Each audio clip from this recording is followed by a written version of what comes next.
Hello friends, আমি বৃষ্টি। তোমরা সবাই কেমন আছো? আশা করি তোমরা সবাই ভালো আছো, আর আমরাও ভালো আছি। আর আমার নতুন ব্লগে তোমাদেরকে অনেক অনেক স্বাগত। আর আগের ভিডিওটা দিয়েইছিলাম যে ইমার্জ পার্ক জু কেমন হয়। তো এবার যাচ্ছি, ওখান থেকে বেরিয়ে গেছি, যাচ্ছি খাওয়া দাওয়া করবো একটা মলে। আবুধাবিতে একটা বড় মল আছে, সেই মলটাতেই যাব। তো সেখানে গিয়ে একটু ঘোরাফেরাও করব, আর খাবার সময় হয়ে গেছে, একটু ফুড করে গিয়ে খাবারও খাবো। বাচ্চার মানে পেটুর খাবার তো আমি নিয়েই এসেছি, বাট বসার জায়গায় বসে তারপর খাওয়া হবে। তো চারিপাশটার জন্য ঘুরে দেখছিলাম। মানে মল মানেই তো ঘোরা, বাট আজকে আর কিছু কেনাকাটা হবে না, কারণ যেহেতু আমাদের মানে এইখানে খাওয়া দাওয়া করে বেরিয়ে আবার অন্য জায়গাতেও যেতে হবে। সব কিছুরই টাইম বুক করা আছে, অ্যাপয়েন্টমেন্ট নেওয়া আছে, টিকিট কাটা আছে। তো তার জন্য মানে বেশি টাইম খুবই লিমিটেড, যেহেতু দুদিনের ট্রিপ আর অনেক জায়গা ঘোরার, তার জন্য মানে সময় খুব কম, বাট ফাস্ট করতে হবে। তো এখানে মলের ভেতরে এই ক্যাফেগুলো ছিল, ক্যাফেগুলো তো খুবই সুন্দর লাগছিল, দারুণ লাগছিল। আর আমরা খুঁজছিলাম, আর এখানে এসে হয়েছে ঝামেলা, ব্যাস বেটুও চাপবে। তো কোনো রকমে ওকে বলেছি, সোনা খাবারটা খেয়ে নাও, ওর এই রেড কার্ডটাতে চাপবে, খেয়ে নাও, খাওয়ার পর তারপর তোমাকে চাপানো হবে। তো ওই করে ভুলিয়েছি কোনো রকমে। তারপরে ও চলতে চলতে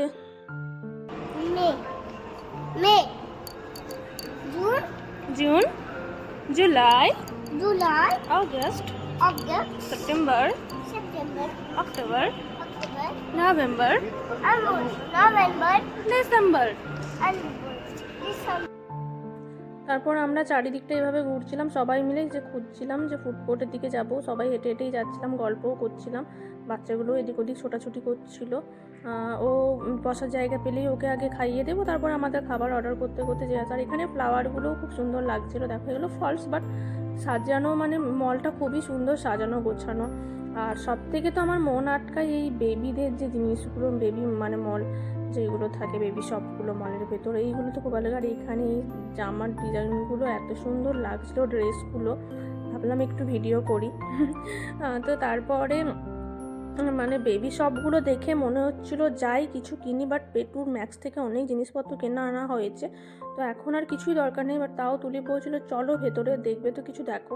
বললাম না, দেখলেই আসলে কি হয়ে যায়, বাচ্চাদের জিনিস চলো কিনে নিই। বাট কিনে নিয়ে এত জামা কিনে নিয়ে সময় মতো হয় না, এখন যেহেতু মানে খুব জলদি বড় হচ্ছে, তো সব কিছু ছোটো হয়ে যাচ্ছে, তাই বললাম না। তারপর ওকেও খাবার দাবার খাইয়ে দিয়েছিলাম, তাও ভিডিও কন্টিনিউ করা হয়নি। তো এখানে আমরা এই যে পাস্তা খাচ্ছি, আরও পিৎজা অর্ডার করা হয়েছে, ওটার ভিডিও নেওয়া হয়নি। আর এখান থেকে আমরা এবার বেরোবো। আসলে এটা খুবই মানে ছোটো একটা ব্লগ করছি, তোমাদের সাথে শেয়ার করছি। তো ভিডিওটা কেমন লাগলো তোমরা সবাই জানিও। আমাদের খাওয়া দাওয়া হয়ে গেছে, এবার বেরিয়ে গেছি। নেক্সট যেখানে যাব সেই ভিডিওটা শেয়ার করব তোমাদের সাথে পরের ভিডিওতে। তো কোথায় কি করছি না করছি সবই তোমাদের সাথে শেয়ার করব। তো দেখা হবে নতুন অন্য কোনো ভিডিওতে। ততক্ষণের জন্য টাটা। তোমরা সবাই সাবধানে থেকো, সুস্থ থেকো, ভালো থেকো।